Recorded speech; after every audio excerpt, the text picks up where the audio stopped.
Yes, Redison TV kwoli webale kubanga okyagoberera. Kakati njagala kubanga nkuwa ebigambo bya Honorable Betty Nambooze ono nga aludde ng'abantu bamutegeera nti omukyalo ono yasigala ku side eya Robert Kyagulanyi Ssentamu oluvannyuma lwa bino byonna ebize bibeerawo Mathias Mpuuga okuba nti yagobwa ku bwa commissioner n'ebintu ebirala byonna saga nga bwebadde. Kati ne tugenda paka ku kyabadde e Masaka nga bwe nakugambye nti buli ekinaavaayo kyennaaba nfunye nja kikuleetera. Kati olutalo lwabadde e Masaka oteeka okuba nga wabirabye era oteeka okuba nga wabigoberedde. Olunaku olwaleero Betty Nambooze ayina engeri gy'ayogedde ku nsonga eno gye njagala okuba nga nkuwa, wabula mu bigambo by'ayogedde alabudde nnyo Mathias Mpuuga n'amugamba Betty Bwanika oyo ayinza okuba nti alabika nga akulwanirira naye ekyamazima ayinza okuba alina ekigendererwa ekirala ky'otamanyi. Ffe ebbanga lye tumaze nga tuzannya politics, oyo si ye politics gwe tuzannya. Betty Bwanika ateeka okuba nga ayina ekigendererwa era weebuuze lwaki Betty Bwanika yekka yakyayimiridde ku sayidi yo era yakyakulwanirira. Kakati kankuwa ebigambo bya Betty Nambooze byayogedde ku nsonga ya Mathias Mpuuga ne Dr. Betty Bwanika. Sooka obiwulirize nze nzije tubeere nga tweyongerayo. Sikkiriza nti ekigendererwa kya Bwanika kutaasa Mpuuga, ekigendererwa kya Bwanika kutomeza Mpuuga, kubanga kati we yamutuusizza eggulu yamutuusizza kwerangirira ku bwa presidential candidate. Ne presidential candidate teyeerangirira bw'atyo. That is not the way bwe weerangirira. Anaye kakati nange nzija kuba president teweerangirira bw'otyo. Kakati olutala abantu baalusaze. Musazeeko Kyagulanyi mu nkumi n'enkumi z'abantu e Masaka gye mugamba nti amaloboozi Bwanika bw'aba ayogera agamba ayogera ku lwa bannamasaka. Si kyekyo? Basazeeko Kyagulanyi wakati mu baki mu bannamasaka. Naye n'okusirisa obusirisa abantu basirike omukolo gugende maaso ate Kyagulanyi yabadde alina obbakola ki obbasirisa. Kati gy'obadde ogamba mbw'oyogerera bannamasaka singa ddala amaloboozi gabadde ga Bwanika gali representative of Masaka. Singa kati story egamba nti poliisi ye yataasizza Kyagulanyi ng'abantu bamusaanyaawo kubanga enjogera ya Bwanika yabadde nga inciting population yeru. Natuuka n'ogamba temusobola temukola ki mulekwa yekka ye yabuuse n'eri mulekwa si kanyama we NUP. Naye omwana yabadde mu kanzu ennuma yabadde mulekwa bamulekwa be babadde bambadde be babadde mu kanzu enjeru nga basibyeko ekiki ekimyu. Mulekwa ye yamusiseeko n'omuki n'omuzindaalo. N'abantu mu nkumi zaabwe ab'e Masaka baagamba nti ali presentinga ne bawuliriza Kyagulanyi ng'abagambye musirike. N'ababadde bakutte ebifaananyi dazini z'abantu 2 dozens of people abantu nga 2 nabo babiwanise bwe bati ne babijjayo bokka nga ndaba bwenti mu kafaananyi.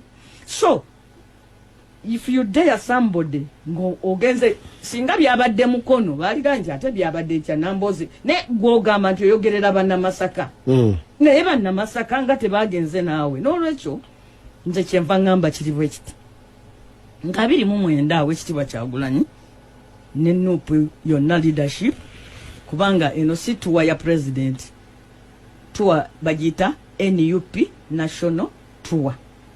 Si presidential NUP national tour nga 29 28 eri mukono 29 eri Masaka.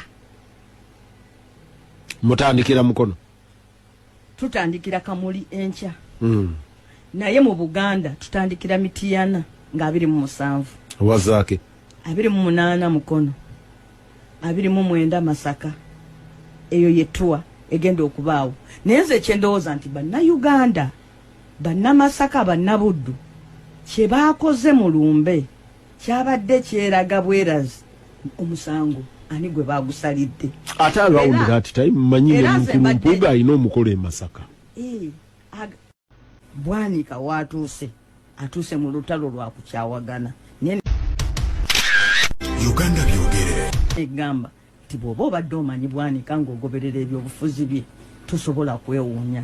Kyokka ky'osobola okwewuunya kiri eki nti ebintu ebyo Bwanika byakola biripresentinga Mpuuga because Mpuuga wadde ki oyo politics si waffe bwe ngamba si waffe kubanga nze nina ekingattanaani n'empuuga ffe oyo politics agamba nti tubalumbe ku mikolo tubogerere ebigambo ebikikinike tubakuba amayinja tulwane oyo politics ffe tetumukolangako era bw'anaabanga ddala Bwanika byakola kubanga nina akatambi akamu kenetegereza nti Bwanika bwe yabadde akyayogera tetwagala kulinyirira bannabyabufuzi bannaffe bakulembeze bannaffe awo nga ndaba Mpuuga agenderako naye bwe yatandise mwambala kino muli basiyazi muli kino obuuza gundi Bwanika nti ebyo yabitegeera ddi yabitegedde wano juzi nga disagreement zino zizeewo oba olalonga abadde amanyi nti nno NUP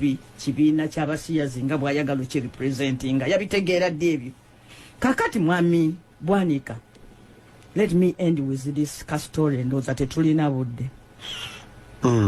akanyonyi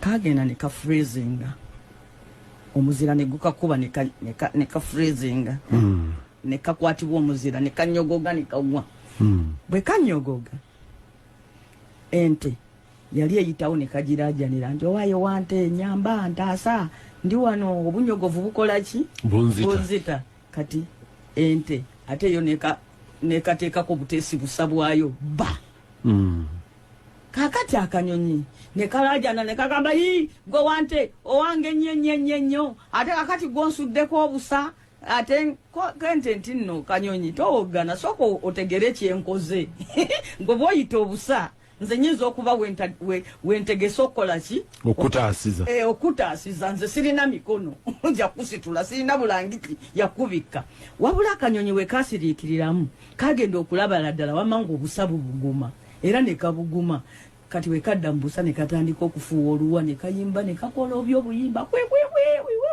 kati kaba kakyali omwo mu busa kayimba ne wajjawo kapa kati kapa netandika okasimulayo kati akanyonyi ne kalowooza nti kapa ekayamba kakati kapa olwajjayo akanyonyi bwe kati mu busa yali akalya kati akagerako katuyigiriza ebintu bibiri nti si buli akuteeka mu busa nti aba akukyayi omalanga kwetegereza ekigendererwa ki mu kukuteeka mu position eyo ekyokubiri si buli ajjanga okusimayo mu busa nti aba akuyamba owulidde ate n'ekyokusatu nti bw'obanga bakusuddeko obusa towogananga kuyimba nyimba ziyitiridde tuddeyo ogukulembeddwa mukulu Bwanika tegugwa mu kiti kiri kyembadde gamba ekyabannabyabufuzi okuba nti nno bavuganya munda gubeeramu okuvuganya in fact okuvuganya okwo okutakoma okuyingira ne munda mu kibiina kwe kutuleeta buli kaseera okubanga abalabika nga abasika omuguwa era bannabyabufuzi bwe babanga boogera ebyabwe ofubanga n'owulira bali mu ntalo za kuvuganya oba bali mu ntalo za kukyawagana kakati ate